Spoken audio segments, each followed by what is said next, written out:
Bonjour, je vous souhaite la bienvenue sur la page de ce que Christ a fait. La pensée d'aujourd'hui a été écrite par Anne Drabeau et elle s'intitule « Ne t'inquiète pas, Dieu connaît ton avenir ». Dans Genèse 12, versets 1 à 3, Dieu demande à Abraham de quitter son pays, sa patrie, la maison de son père, pour un pays qu'il va lui montrer. Et tout de suite après, il lui fait une promesse attachée à son obéissance. Il lui dit ceci: « Je ferai de toi une grande nation, et je te bénirai. Je rendrai ton nom grand, et tu seras une source de bénédiction. Je bénirai ceux qui te béniront, et je maudirai ceux qui te maudiront.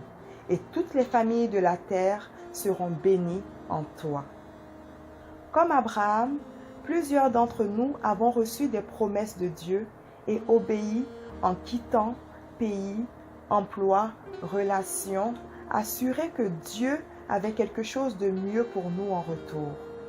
Mais les jours, les mois, les années ont passé, toujours rien à l'horizon. Pas de mari, pas de nouvel emploi, problèmes d'immigration, situation financière précaire, etc. Dieu aurait-il changé d'avis sur nous ou nous aurait-il menti? La réponse est non. La Bible nous dit dans Nombre 23, verset 19, « Dieu n'est pas un homme pour mentir, ni un fils de l'homme pour se repentir. Ce qu'il a dit, ne le fera-t-il pas? Ce qu'il a déclaré, ne l'exécutera-t-il pas? » Ainsi, sur la parole de Dieu, Abraham a accepté de quitter son pays et sa patrie avec sa femme Saraï et son neveu Lot. Non seulement il a accepté d'obéir, mais il a surtout cru en la promesse de Dieu malgré son âge avancé. Et le fait que, physiologiquement, sa femme et lui étaient trop vieux pour avoir un enfant.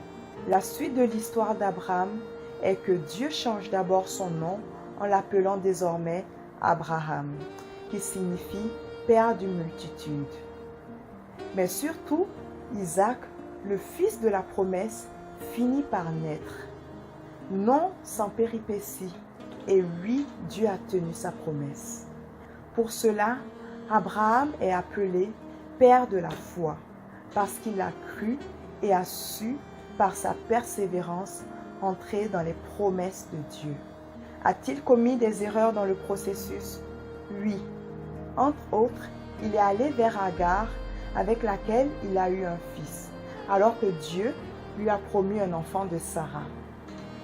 Mais ce qui vaut ce titre de Père de la foi, c'est le fait qu'il ait persévéré et tenu bon dans sa marche avec Dieu. Il a cru jusqu'au bout et malgré tout, il a choisi de ne pas abandonner et de continuer à faire confiance à Dieu malgré le nombre d'années qui se sont écoulées entre le moment où Dieu l'a appelé et le moment où sa promesse s'est réalisée. Comme Abraham, il ne nous suffit pas juste d'obéir à la parole de Dieu pour rentrer dans nos promesses. Nous devons croire et dans nos temps d'attente, de transition, nous devons exercer notre foi. Sachons faire confiance à Dieu et persévérer en maintenant notre intimité et notre communion avec lui pour le voir agir là où tout semble impossible. Parfois, quand Dieu nous appelle ou prononce une parole dans nos vies, les choses ne vont pas forcément se passer exactement comme prévu. On peut même avoir l'impression que ce que Dieu nous demande est au-delà de nos forces.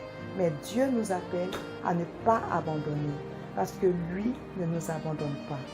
Il nous faut continuer à nous attendre à sa fidélité, car les projets qu'il a pour nos vies sont des projets de paix et non de malheur, afin de nous donner un avenir et de l'espérance, nous dit Jérémie 29, verset 11.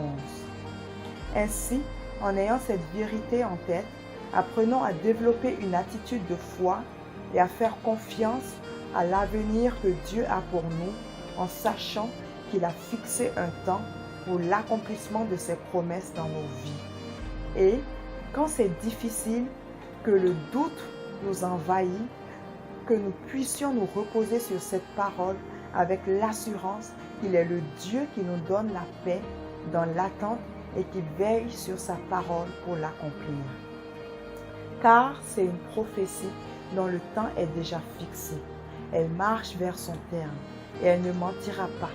Si elle tarde, attends-la, car elle s'accomplira certainement, nous dit Habakkuk 2, verset 3.